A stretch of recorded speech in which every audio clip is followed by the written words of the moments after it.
গত মরশুমে মোহনবাগান শুধু আইএসএল হারায়নি, ওরা একটা বড় জিনিস হারিয়েছিল, ওদের ডমিনেন্স।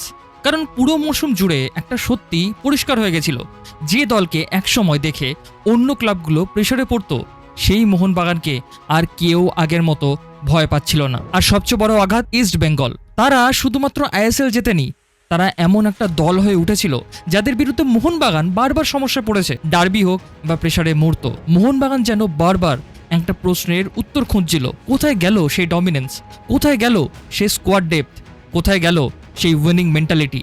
কিন্তু এখন মাত্র কয়েক সপ্তাহের মধ্যে সবকিছু বদলাতে শুরু করেছে। ডেজন ড্রাজিচ, সামি জেলকোভিচ এসেছে, রাহুল ভেকে ফিরেছে, নতুন কোচ প্যানানগোটিস ডিলেম্পেরিস আসার সম্ভাবনা তৈরি হয়েছে। আর তারপর যেটা ইস্ট বেঙ্গল কোনোভাবেই দেখতে চাইছিল না, মোহনবাগান নিয়ে এসেছে মিগুয়েল ফিগোরাকে। গত আইএসএল এর গোল্ডেন বল উইনার, একজন প্লেয়ার যাকে ইস্ট বেঙ্গল রিটেনই করতে পারেনি, একজন প্লেয়ার যাকে ঘিরে তারা ভবিষ্যৎ গড়তে চেয়েছিল। আর এখন সে সবুজ মেরুন জার্সি পরতে চলেছে। আর ঠিক এই কারণেই মোহনবাগান এখন শুধুমাত্র নর্মাল একটা স্কোয়াড বিল্ড করছে না, ওরা এমন একটা মনস্টার তৈরি করছে যেটা ইস্ট বেঙ্গলের সবচেয়ে বড় দুঃস্বপ্ন হতে পারে। আজকে আমরা দেখব কিভাবে মিগুয়েল ফিগোরা পুরো মোহনবাগানকে বদলে দিতে পারে এবং কেন এই স্কোয়াড আগামী আইএসএল এর সবচেয়ে ডেঞ্জারাস স্কোয়াড হতে চলেছে। একটা জিনিস বুঝতে হবে, এই রিবিলটা হঠাৎ করে হচ্ছে না, কিন্তু এইটা একটা রিয়াকশন। কারণ গত মরশুমে মোহনবাগান একটা কঠিন রিয়েলিটির সম্মুখীন হয়েছিল। ট্যালেন্ট ছিল, বিগ নেমস ছিল, সাপোর্ট ছিল, কিন্তু স্ট্রাকচার ছিল না। যখন ম্যাচ কন্ট্রোল করার দরকার ছিল, ওরা কন্ট্রোল হারিয়েছে। যখন মিডফিল্ডে ডমিনেন্স করার দরকার ছিল, ওরা সেকেন্ড বল লুজ করেছে। যখন ক্রিয়েটিভিটির দরকার ছিল, ওরা প্রেডিক্টেবল হয়ে গেছে। এবং ঠিক এখানেই ইস্ট বেঙ্গল অ্যাডভান্টেজ নিয়েছিল। ইস্ট বেঙ্গলের সাকসেস শুধুমাত্র ট্রফি জেতা কিন্তু নয়, তারা একটা আইডেন্টিটি তৈরি করেছিল। Fast transitions, aggressive pressing, compact structure, big game confidence. আর মোহনবাগান অনেক সময় ইন্ডিভিজুয়াল ব্রিলিয়েন্সের ওপরে নির্ভর করেছে, যেটা শর্ট টার্ম সলিউশন হলেও লং টার্ম সিস্টেম কিন্তু নয়। এবং আইএসএল এর রিয়েলিটি হলো যে সিস্টেম সবসময় ইন্ডিভিজুয়ালের থেকে বেশি টিমকে প্রেফারেন্স দেয়। এই কারণে ইস্ট বেঙ্গল চ্যাম্পিয়ন হয়েছে, কারণ তারা শুধু একটা ভালো ফার্স্ট 11ই বানায়নি, তারা একটা ফাংশনিং ফুটবল মেশিন তৈরি করেছিল। প্রতিটা প্লেয়ার নিজের রোল জানতো, প্রতিটা প্লেয়ার নিজের পারপাস জানতো। আর মোহনবাগান অনেক সময় মনে হচ্ছে কোয়ালিটি আছে কিন্তু ডিরেকশন নেই, ট্যালেন্ট আছে কিন্তু ব্যালেন্স নেই। এবং একটা ক্লাব যখন নিজের উইকনেস অ্যাডমিট করতে পারে, সেখান থেকে কিন্তু রিবিল্ড শুরু হয়। এখন একটা কঠিন কথা বলি, মোহনবাগানের সবচেয়ে বড় লস ট্রফি নয়, সবচেয়ে বড় লস ছিল সাইকোলজিক্যাল। কারণ একটা সময় ছিল আইএসএল এর বাকি দলগুলো মোহনবাগানের নাম শুনলেই প্রেশার ফিল করত, কিন্তু গত মরশুমে সেই অরা ধীরে ধীরে কমতে শুরু করে। কারণ অপোজিশনরা বুঝে গেছিল এই দলকে ট্রানজিশনে ইজিলি হার্ট করা যায়, এই দলকে মিডফিল্ডে আউটওয়ার্ক করে ফেলা যায়। যখন একটা চ্যাম্পিয়ন টিমের বিরুদ্ধে এই ধরনের ন্যারেটিভ তৈরি হয়, তখন রিবিল্ড শুধু স্কোয়াডের হয় না, আইডেন্টিটিরও হয়। আর ঠিক সেই কারণেই মোহনবাগানের জন্য এই ট্রান্সফার উইন্ডোটা এতটা গুরুত্বপূর্ণ। এখন আসি সবচেয়ে গুরুত্বপূর্ণ সাইনিংয়ে, মিগুয়েল ফিগোরা। আমি একটা কথা বলছি, এই ট্রান্সফার উইন্ডোতে মোহনবাগানের সবচেয়ে বড় সাইনিং ডেজান বা জেলকোভিচ নয় কিন্তু, বা রাহুল ভেকাও নয়, দ্যাট ইজ মিগুয়েল। কারণ মিগুয়েল শুধুমাত্র একজন ফুটবলার নয়, সে একটা সলিউশন, প্রবলেম সলভার এবং একটা ট্যাকটিক্যাল অ্যান্সার।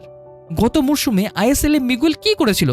সে শুধু গোলস বা অ্যাসিস্ট কিন্তু দেয়নি, সে ম্যাচ ডিকটেট করেছে, টেম্পো কন্ট্রোল করেছে, ফাইনাল থার্ডে আনলক করেছে।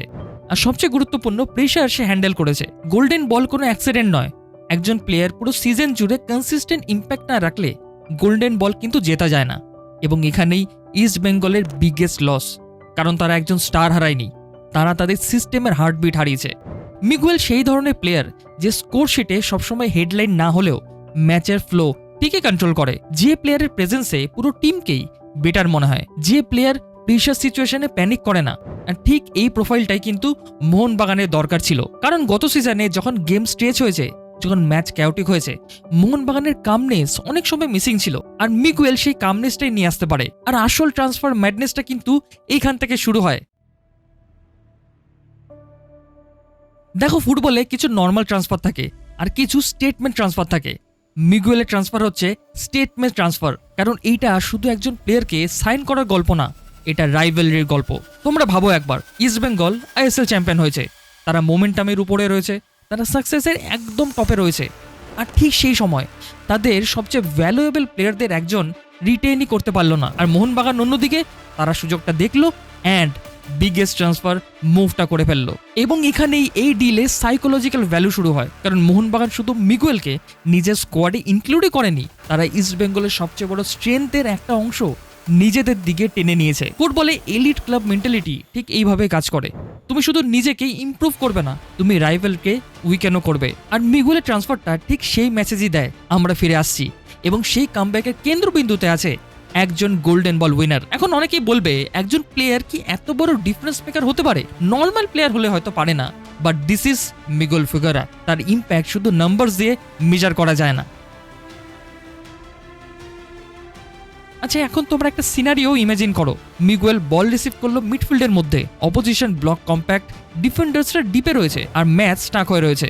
এই পরিস্থিতিতে গত মরশুমে মোহনবাগান কিন্তু অনেক সময় প্রেডিক্টেবল হয়ে যেত।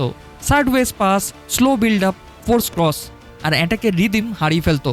কিন্তু এখন পিকচারটা সম্পূর্ণ আলাদা হতে পারে, কারণ সামনে রয়েছে ডেজান গ্রাজিচ।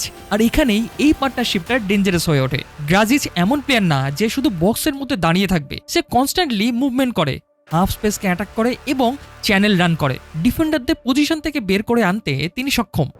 এবং অন্যদিকে মিগুয়েল স্পেস খুব ভালো আইডেন্টিফাই করতে পারে। ফুটবলে কিন্তু একটা রুল রয়েছে যে ক্রিয়েটিভ প্লেয়াররা তখনই ডেঞ্জারাস হয় যখন তাদের সামনে ইন্টেলিজেন্ট মুভমেন্ট থাকে, আর ইন্টেলিজেন্ট মুভমেন্টরা তখনই ডেঞ্জারাস হয় যখন তাদের পিছনে ক্রিয়েটিভ পাসার থাকে। এই কারণেই মিগুয়েল আর ডেজান গ্রাজিচ কম্বিনেশন এত ইন্টারেস্টিং। একজন স্পেস ক্রিয়েট করবে, আরেকজন স্পেসকে এক্সপ্লয়েট করবে, একজন অ্যাটাক বিল্ড করবে আর একজন অ্যাটাককে ফিনিশ করবে। এবং যদি এই কেমিস্ট্রিটা ডেভেলপ করে যায় তাহলে মোহনবাগানের অ্যাটাকিং সিলিং অনেক উপরে যেতে পারে। কারণ গত মরশুমে অনেক সময় অ্যাটাক ইন্ডিভিজুয়াল কোয়ালিটির উপর নির্ভর করেছে, কিন্তু এখন সিস্টেম বেসড অ্যাটাক বিল্ড করার সুযোগ তৈরি হচ্ছে। এখন একটা ইন্টারেস্টিং বিষয় বলি, সবাই মিগুয়েল এবং গ্রাজিচকে নিয়ে বেশি কথা বলছে, কিন্তু ট্রফি জেতার জন্য শুধু হেডলাইন সাইনিং যথেষ্ট নয়। কারণ ফুটবল সোশ্যাল মিডিয়াতে খেলা হয় না, ফুটবল জেতা হয় স্ট্রাকচার দিয়ে, ব্যালেন্স দিয়ে এবং কন্ট্রোল দিয়ে। আর এখানেই সামির জেলকোভিচের ইম্পর্টেন্স শুরু হয়। সামির জেলকোভিচ এবং তার পাশাপাশি এসেছেন রাহুল ভেকে। সবাই মিগুয়েলকে নিয়ে কথা বলছে, সবাই ড্রেজানকে নিয়ে কথা বলছে, কিন্তু চ্যাম্পিয়নশিপ উইনিং স্কোয়াড শুধুমাত্র স্টার প্লেয়ারকে দিয়ে তৈরি হয় না। কিছু প্লেয়ার্স থাকে যারা স্ট্রাকচার তৈরি করে, আর জেলকোভিচ সেই ক্যাটাগরির সাইনিং। মিগুয়েল অ্যাটাক ইমপ্রুভ করবে, গ্রাজিচ ফাইনাল থার্ড ইমপ্রুভ করবে, আর জেলকোভিচ ইমপ্রুভ করবে মিডফিল্ড ব্যালেন্স, যেটা গত মরশুমে অনেক সময় মিসিং ছিল। রাহুল ভেকেও কিন্তু একটা ইন্টারেস্টিং সাইনিং। তিনি আইএসএল এর এক্সপিরিয়েন্স প্লেয়ার, প্রেশার হ্যান্ডেল করতে জানেন, আর অনেক সময় চ্যাম্পিয়নশিপ রেসে এই ইনট্যাঞ্জিবল কোয়ালিটিগুলো কিন্তু হিউজ ডিফারেন্স তৈরি করে। অন্যদিকে জেলকোভিচ স্কোয়াডে এমন ব্যালেন্স যোগ করতে পারে যেটা মোহনবাগান গত মরশুমে কিন্তু খুঁজছিল। Defensive shield, second ball security, transition protection এবং মিডফিল্ড স্টেবিলিটি। তাহলে জেলকোভিচ এবং বেকে সেই প্ল্যাটফর্ম দিতে পারে যার উপর পুরো সিস্টেম কিন্তু দাঁড়াবে। এবং এখানেই মোহনবাগানের রিবিল্ড আমার স্মার্ট মনে হচ্ছে, কারণ এইটা র্যান্ডম কোনো স্পেন্ডিং নয়, এটা হচ্ছে টার্গেটেড রিপেয়ার ওয়ার্ক। প্রতিটা সাইনিং যেন একটা নির্দিষ্ট উইকনেস অ্যাড্রেস করছে। আর যখন একটা ক্লাব উইকনেসগুলো একে একে সলভ করতে শুরু করে তখনই মনে হয় যেন কামব্যাক ইজ লোডিং। কিন্তু স্কোয়াড বিল্ড করলেই যে সব সমস্যার সমাধান তো হয় না, কারণ ফুটবল হিস্ট্রি একটা জিনিস বারবার প্রমাণ করেছে, talent without direction is still chaos.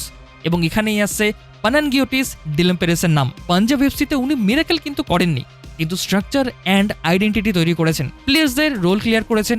আর মোহনবাগানের এখন ঠিক সেই জিনিসটা কিন্তু দরকার, কারণ পজিশন আর পারপাস এক জিনিস কিন্তু নয়। একজন প্লেয়ার কোথায় খেলছে সেটা গুরুত্বপূর্ণ, কিন্তু কেন খেলছে সেটা আরও গুরুত্বপূর্ণ।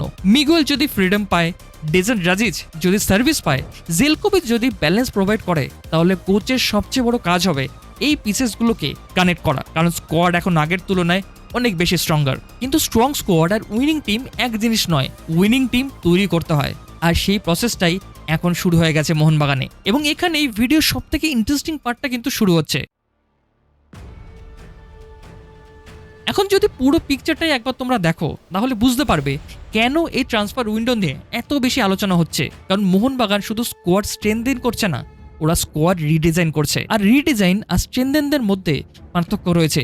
স্ট্রেনদেন মানে ভালো প্লেয়ার আনা, আর রিডিজাইন মানে পুরো সিস্টেমকে আপগ্রেড করা। এবং এই রিবিল্ডার সবচেয়ে ইন্টারেস্টিং বিষয় হলো প্রতিটা সাইনিং যেন একটা নির্দিষ্ট প্রবলেম সলভ করার জন্য এসেছে। মিগুয়েল ক্রিয়েটিভিটি সলভ করবে, ডেজন রাজিচ অ্যাটাকিং ভেরিয়েশন সলভ করবে, জেলকোভিচ মিডফিল্ডে কন্ট্রোল সলভ করবে, আর নতুন কোচ আসলে ডিরেকশন সলভ করার চেষ্টা করবে। এখন দেখো প্যাটার্নটা, এটা কিন্তু কোনো র্যান্ডম ট্রান্সফার উইন্ডো নয়, এটা হচ্ছে একটা টার্গেটেড রিবিল্ড। গত মরশুমে যেখানে মোহনবাগান উইক ছিল, ঠিক সেখানে কিন্তু তারা রিইনফোর্স করার চেষ্টা করছে। আর চ্যাম্পিয়নশিপ উইনিং ক্লাবরা সাধারণত এইভাবেই কাজ করে, তারা সোশ্যাল মিডিয়ার জন্য কিন্তু স্কোয়াড বানায় না, তারা ট্রফি জেতার জন্য স্কোয়াড বানায়। আর এখানে একটা বড় ডিফারেন্স তৈরি হতে পারে, কারণ আইএসএল এর মতো কম্পিটিশনে সিজন জিততে হলে স্কোয়াড ডেপথ লাগে, কনসিস্টেন্সি লাগে, ইনজুরি ম্যানেজমেন্ট লাগে। আর মোহনবাগানের স্কোয়াড রিবিল্ড সেই দিকেই যাচ্ছে বলে আমার অন্তত মনে হচ্ছে। এখন রুমোর্স নিয়ে কথা বলি। সবার প্রথম যে নামটা আসে সেটা হচ্ছে লালিনজোয়ালা ছাংতে, কারণ রাহুল ওকেকে মোহনবাগান ইতিমধ্যেই স্কোয়াডে নিয়ে এসেছে। আর যদি ছাংতের মতো প্লেয়ারও শেষ পর্যন্ত আসে, তাহলে পিকচার আরও ইন্টারেস্টিং হয়ে যায়। কারণ ছাংতে শুধু একজন উইঙ্গার নয়, সে একজন গেম ব্রেকার, এবং আইএসএল এই প্রোফাইলের প্লেয়ার কিন্তু খুব বেশি নেই। তবে আমি এখনই বলছি না যে ডিলটা কমপ্লিট হয়ে গেছে, তবে এই প্রোফাইল কিন্তু মোহনবাগানের অ্যাটাকিং লাইন আপকে একটা অন্য লেভেলে নিয়ে যেতে পারে।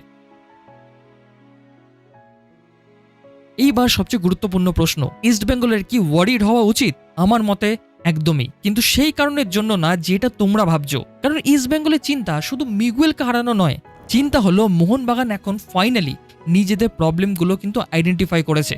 আর ফুটবলের সবচেয়ে ডেঞ্জারাস টিম কোনটা জানো? যে টিম অলরেডি স্ট্রং? একদমই নয়। সবচেয়ে ডেঞ্জারাস টিম হলো যে টিম নিজের উইকনেস বুঝে ফেলেছে। কারণ উইকনেস আইডেন্টিফাই করার পর কিন্তু ইমপ্রুভমেন্ট শুরু হয়ে যায়, আর ইমপ্রুভমেন্ট শুরু হলে এভলিউশন শুরু হয়। গত মরশুমে ইস্টবেঙ্গল মোহনবাগানকে একদমই এক্সপোজ করেছে, মিডফিল্ড ব্যাটেলে, ইন্টেন্সিটিতে, স্ট্রাকচারে, কনসিস্টেন্সিতে। কিন্তু অনেক সময় রাইভালির সাকসেসই তোমাকে ইভলভ করতে বাধ্য করে, আর আমার মনে হয় ঠিক সেটাই হয়েছে। ইস্টবেঙ্গল ট্রফি জিতেছে অবশ্যই, কিন্তু সেই ট্রফি হয়তো মোহনবাগানকে সবচেয়ে ভ্যালুয়েবল লেসনটাও দিয়ে গেছে। ফুটবলে কামব্যাক স্টোরিটা সবসময় ডিফিট দিয়ে কিন্তু শুরু হয়, ফ্রাস্ট্রেশন দিয়ে শুরু হয়, পেইন দিয়ে শুরু হয়। আর মোহনবাগানের ক্ষেত্রেও হয়তো সেটাই হচ্ছে, যেখানে তারা বুঝতে পেরেছে যে শুধু রিপুটেশন দিয়ে কিন্তু ম্যাচ আমরা জিততে পারবো না, শুধু হিস্ট্রি দিয়ে ট্রফি জেতা যায় না, শুধু বিগ নেম দিয়ে ডমিনেন্স তৈরি করা যায় না। তোমাকে ইভলভ করতে হবে, অ্যাডাপ্ট করতে হবে, ইমপ্রুভ করতে হবে। আর এখন মোহনবাগান ঠিক সেটাই করছে। মিগুয়েল এসেছে, ডেজন রাজিচ এসছে, জেলকোভিচ এসছে, এবং রাহুল ওয়েকেও ফিরে এসেছে। নতুন কোচ আসার সম্ভাবনা একটা তৈরি হয়েছে, তবে ট্রান্সফার উইন্ডো এখনো শেষ হয়নি। এবং ঠিক এই কারণেই মোহনবাগান এখন শুধু হারানোর ট্রফি পাওয়ার চেষ্টা করছে না, ওরা আবার সেই ফিয়ার ফ্যাক্টর ফিরিয়ে আনার চেষ্টা করছে, যেটা এক সময় পুরো আইএসএল ফিল করতো। তোমাদের কি মনে হয়, মিগুয়েল ফেগোরা কি মোহনবাগানের গেম চেঞ্জার হবে, নাকি একটা বিগেস্ট ফ্লপ সাইনিং হতে পারে? কমেন্ট সেকশনে তোমাদের মতামত জানাও। আর তুমি যদি মোহনবাগানের সাপোর্টার হও, তাহলে একটা কথা কিন্তু বলো, যে এই সাইনিংগুলো কি ফাইনালি আইএসএল এর ট্রফি আবার ক্লাবে ফেরত আনতে পারবে, নাকি এখনো কিছু সাইনিং দরকার? তাহলে তোমাদের সাথে দেখা হচ্ছে নেক্সট ভিডিওতে। টাটা।